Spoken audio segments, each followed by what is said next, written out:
உதவி செய்வோம்.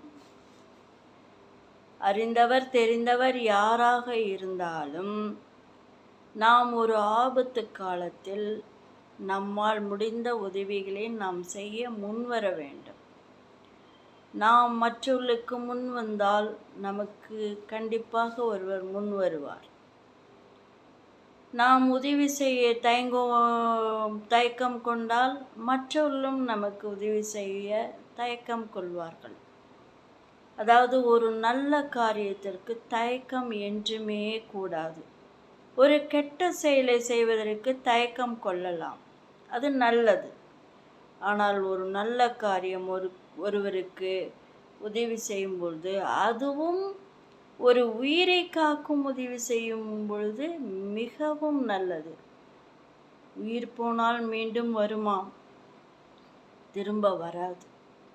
அதாவது ஒரு வசதி படைத்த குடும்பம், அந்த பெரிய பங்களா, அதற்கு பக்கத்து வீடு ஒரு சிறிய வீடு, நடுத்தர குடும்பம், நடுத்தர வசதி. அவர்கள் ஒரு நாள் என்ன செய்தார்கள்? அந்த ஏரியா கோவில் திருவிழா. இந்த வசதி படைத்தவர்கள் தான் எதற்கும் முன் வருவார்கள். இந்த நடுத்தர குடும்பம் பக்கத்து வீடு கொஞ்சம் அந்த ஆள் கோபக்காரர், எதுவுமே தன்னை முன்னிலையில் வைக்க வேண்டும் என்று விரும்புவார். அப்படி முடியுமா? முடியாது. வசதி படைத்தவர்களுக்கு மதிப்பு கொடுக்கும் காலம் இது. ஏனென்றால் அவர்கள் காசை அள்ளி கொடுப்பார்கள். அதை வைத்து தான் விழா மிகச் சிறப்பாக வருடா வருடம் நடைபெறும். இந்த நபர் ஒரு 500 1000 கொடுப்பார். அது எதற்கு ஆகும்? அப்படி கேவலமாக யாரும் நினைக்கவில்லை. இவர் நினைப்பது தவறு என்று சொல்கிறார்கள். அப்பொழுதே அந்த வசதி படைத்தவருக்கு பெரிய பங்களா, அங்கே இருந்து கேட்டுக்கு வருவதற்கே கொஞ்சம் 5 நிமிடம் ஆகும். காரை எடுப்பதற்கு ஒரு 10 நிமிடம் ஆகும். ஷெட்டிலிருந்து கேட்டை திறந்து விட்டு செக்யூரிட்டி திறந்து அப்படி இப்படி என்று 10 நிமிடம் ஆகிவிடும். ஆனால் வீட்டில் தாய் தகப்பன் ஒரே மகள் 3 பேருக்கும் கார் ஓட்ட தெரியும், நன்றாக ஓட்டுவார்கள். அப்படி இருக்கும் பொழுது அந்த நபருக்கு திடீரென்று உடல்நிலை பாதித்து விட்டது. திடீரென்று ஒரு கை ஒரு கால் கொஞ்சம் செயலிழப்பு மாதிரி ஆகிவிட்டது. வாயும் குளறிவிட்டது. மனைவியும் மகளும் துடித்தார்கள். செக்யூரிட்டிக்கு இன்டர்காமில் சொன்னார்கள். செக்யூரிட்டி கேட்டை திறந்துவிட்டு காரை அவங்க பங்களா அவங்க ரூம் வாசப்படி அருகே கொண்டு வந்து நிறுத்திவிட்டார்.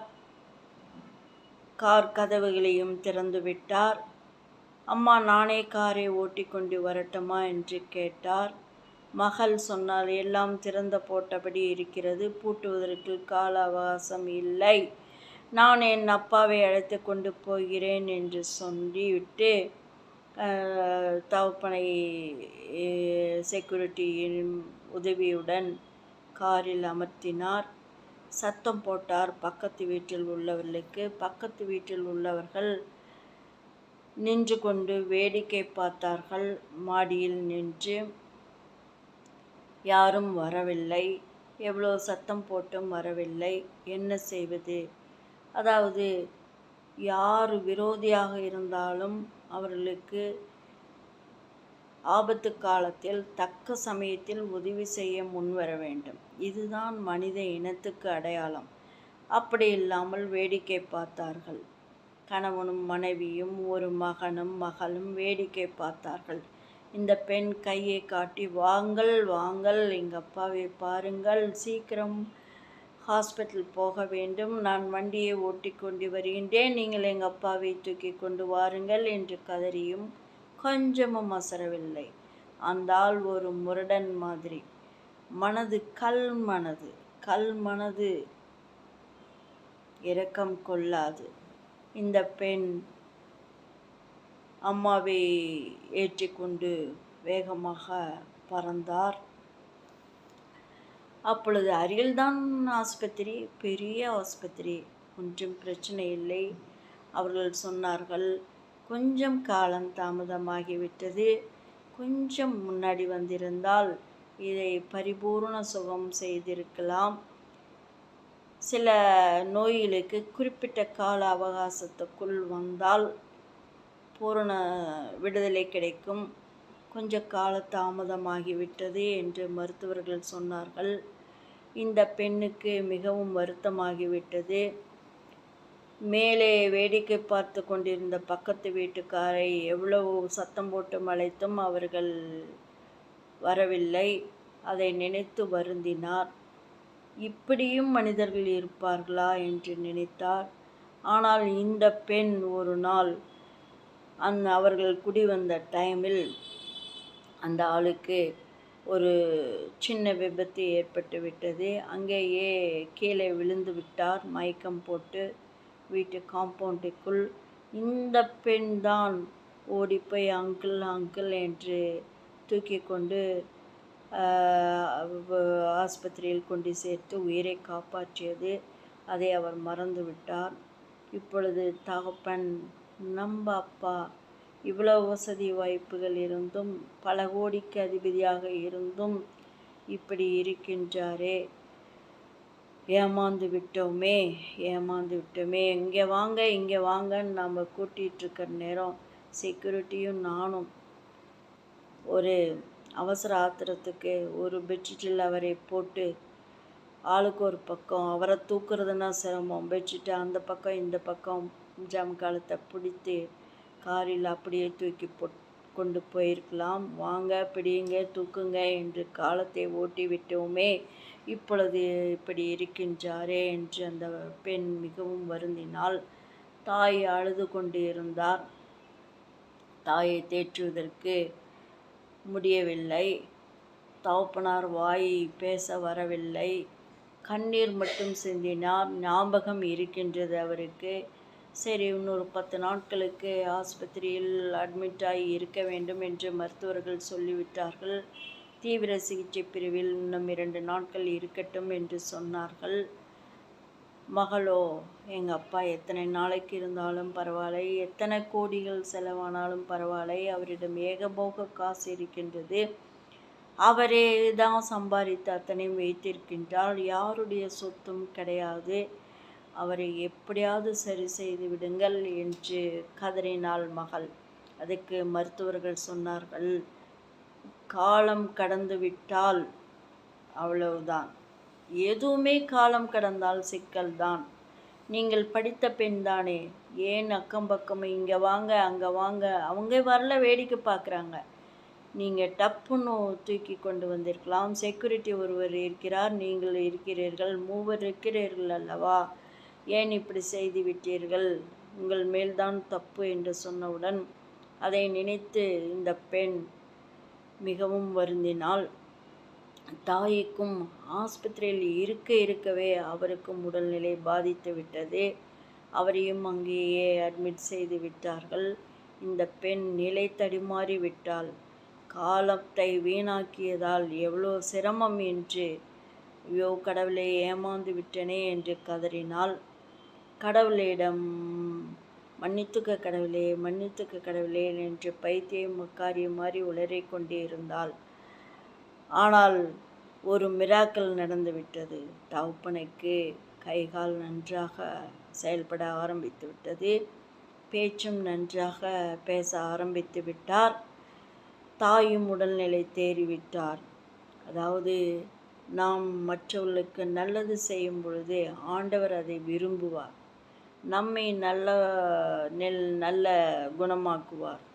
இதே இந்த பெண் எத்தனை பேரை இந்த வயசுக்கு காப்பாற்றியிருக்கிறார், வழியில் தெருவில் எல்லாம். தகப்பனை விடுங்கள், அவருடைய சர்வீஸ்க்கு எத்தனையோ செய்திருக்கிறார். இந்த பெண் எத்தனை செய்திருக்கிறாள். இந்த வயசுக்கு திருமணம் வேண்டாம், எனக்கு வேண்டாம் என்று சொன்னால், இருந்தாலும் பெற்றவர்கள் திருமணம் செய்து வைக்க ஏற்பாடு செய்தார்கள். ஒரு நல்ல இடத்தில் கட்டி வைத்தார்கள். தங்களை விட மிகவும் வசதியான இடத்தில் கட்டி வைத்தார்கள். ஆனால் அவனோ பணத்தை பிடுங்குவதிலே குறியாக இருந்தான். அவனை ஒதுக்கிவிட்டு விவாகரத்து வாங்கிவிட்டு அவனிடமும் பணம் பெற்றுக்கொண்டு அந்த பணத்தை வைத்து ஒரு ட்ரஸ்டாக ஆரம்பித்து விட்டால், அதாவது அன்புக்கரசி, அன்புக்கே அரசி, அப்படித்தான் நீ வாழ்ந்து வந்தால் ஒரு ட்ரஸ்ட் ஆரம்பித்து அதில் ஒரு பெரிய ஒரு வீட்டை கட்டி அதில் தாயும் தகப்பனும் தானும் இருந்து கொண்டு அந்த முதியோர் இல்லத்தை நடத்தி கொண்டு வந்தார். அதாவது திருமணம் செய்து கொண்டுதான் வாழ வேண்டுமா, அதுவும் கொடுமைக்காரனிடம் சிக்கி கொண்டுதான் வாழ வேண்டுமா என்று சொல்லிவிட்டு அங்கே இருந்தால், அனைவரிடம் அன்பாக இருந்தால், எல்லோரும் அன்புக்கு அரசி அல்லவா, அன்புக்கரசி, அப்படித்தான் இருப்பாள். இந்த மாதிரி ஒரு பெண் கிடைத்ததற்கு நாங்கள் கொடுத்து வைத்திருக்க வேண்டும் என்று முதியவர்கள் மகிழ்ச்சி கொண்டார்கள்.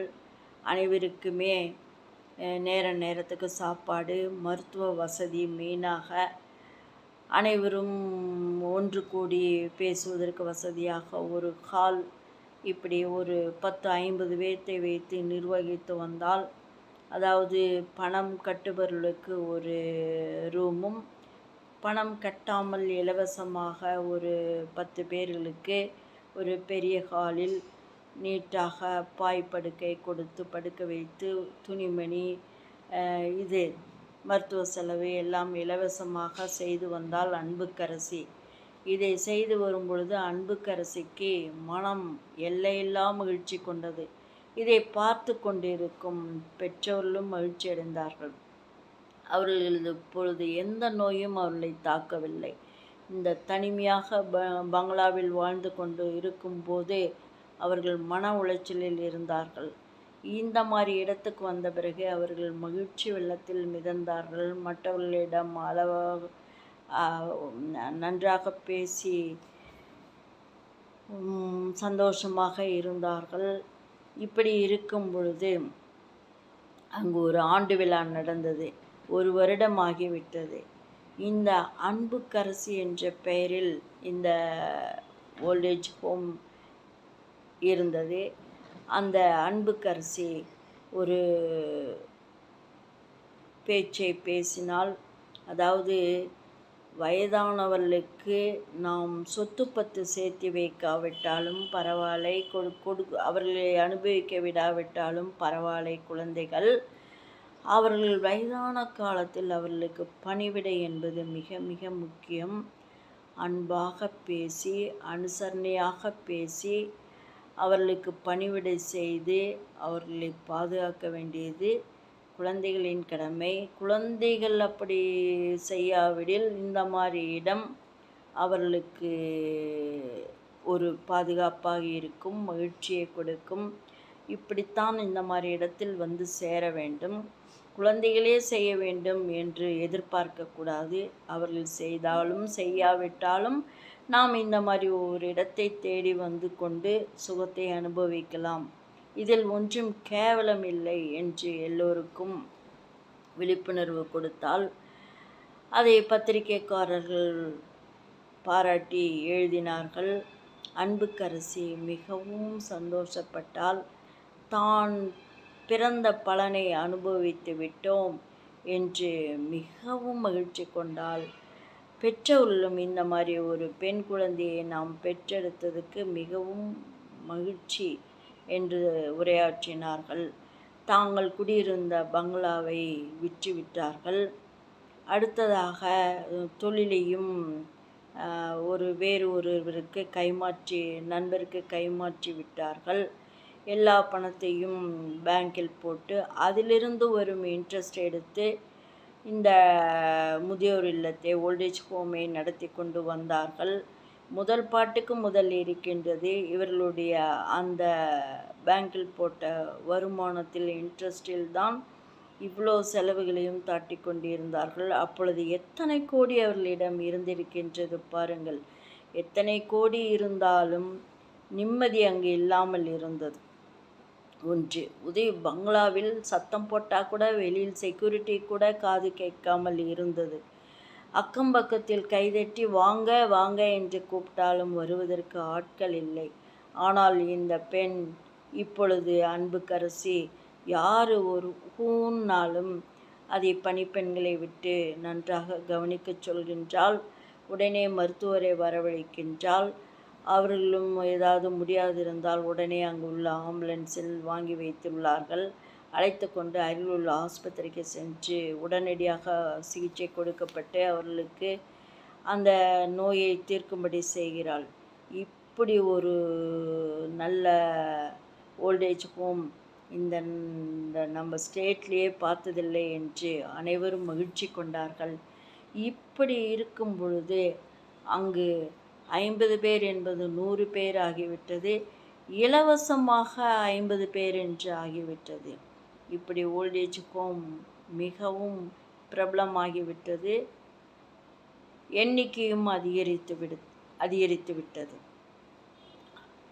அதேபோல் சாப்பாடு வயதானவர்களுக்கு ஏற்றதுபடி காரம், உப்பு, புளி எல்லாம் அளவாக செய்யும்படி சமையல்காரரிடம் சென்று அப்பொழுது சமயம் பார்த்து அவர்கள் சமைக்கும் பொழுது போய் அவர்களிடம் விசாரணை செய்வது, அவர்களை கண்காணிப்பது என்றிருந்தால் தனக்கு இத்தனை வசதி வாய்ப்புகள் இருக்கின்றது என்று ஓய்வாக இருப்பதில்லை, டிவி பார்ப்பதில்லை, பேப்பரை படித்து கொண்டு இருப்பதில்லை. ஆனால் மற்றவர்களை பேப்பர்களை படித்து டிவி பார்த்து நாட்டு சமாச்சாரங்களை அறிந்து கொள்ள வேண்டும், பொழுதுபோக்கு சமாச்சாரங்களை கண்காணிக்க வேண்டும், இப்படி இருக்க வேண்டும் என்று அறிவுறுத்துவாள். காலை மாலை இருவேளையும் ஒரு ரவுண்ட்ஸ் வருவாள். இப்படியாக காலம் உருண்டோடி கொண்டிருந்ததே.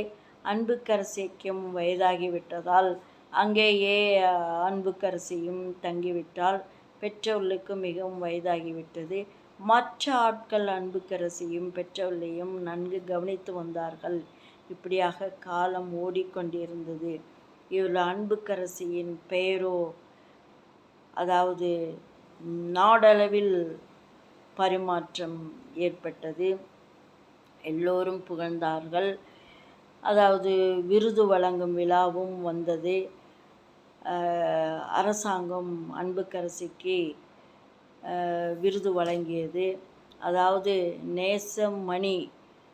நேசம் மிக்க பெண்மணி என்ற விருதை கொடுத்தார்கள். வீல்சேரில் உட்கார்ந்து வாங்கி கொண்டு வந்தார். பெற்றவர்களும் 3 பேரும் வீல்சேரில் செல்லும் சூழ்நிலை ஏற்பட்டுவிட்டது. அந்த அளவுக்கு உடல் தளர்வாகிவிட்டது, வயதும் ஆகிவிட்டது. மகிழ்ச்சி வெள்ளத்தில் ஆழ்ந்தார்கள் 3 பேரும். தாங்கள் 3 பேரும் பெற்ற பலனை அனுபவித்து விட்டோம் என்று மிக மிக மகிழ்ச்சி வெள்ளத்தில் ஆழ்ந்தார்கள். அங்கு உள்ளவர்கள் எல்லோரும் 3 பேரையும் தெய்வமாக பாவித்தார்கள். அதாவது நடமாடும் தெய்வம் என்று சொன்னார்கள். நடமாடும் தெய்வம் என்று சொல்லும் பொழுது ஒரு மனிதனை எப்படித்தான் உள்ளம் குளிரும் யோசித்து பாருங்கள். இந்த காலத்தில் இப்படியும் ஒரு பெண்மணியா, இப்படியும் ஒரு தாய் தகப்பனா என்று எல்லோரும் புகழ்ந்து பாராட்டினார்கள். பாராட்டு மலையில் நனைந்தார்கள். அங்கு விழா மேடையிலும் பேசினார்கள், இங்கு நுழைந்தால் ஓல்டேஜ் ஹோமிலும் பேசுகிறார்கள். புகழ் மழை பொழிந்தது. 3 பேரும் மகிழ்ச்சி வெள்ளத்தில் மிதந்தார்கள். அவர்களுக்கு என்ன சொல்வது என்றே தெரியவில்லை. எல்லோருக்கும் நன்றி சொல்லிவிட்டு உறங்க சென்று விட்டார்கள். இப்படியல்லவா ஒரு வாழ்வு இருக்க வேண்டும். அத்தனை சொத்து சுகங்களையும் துறந்துவிட்டு இப்படியல்லவா ஒரு வாழ்வு இருக்க வேண்டும்.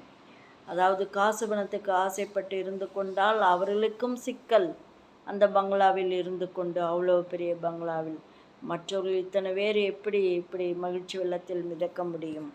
அனைவருக்கும் நன்றி சொல்லிவிட்டு 3 பேரும் உறங்க சென்றார்கள். நாமும் மகிழ்வோம், மற்றவர்களையும் மகிழ்விப்போம். இப்படிதான் மனித இனம் இருக்க வேண்டும். அனைவருக்கும் நன்றி. தங்களிடமிருந்து விடை பெற்றுக் கொள்வது VS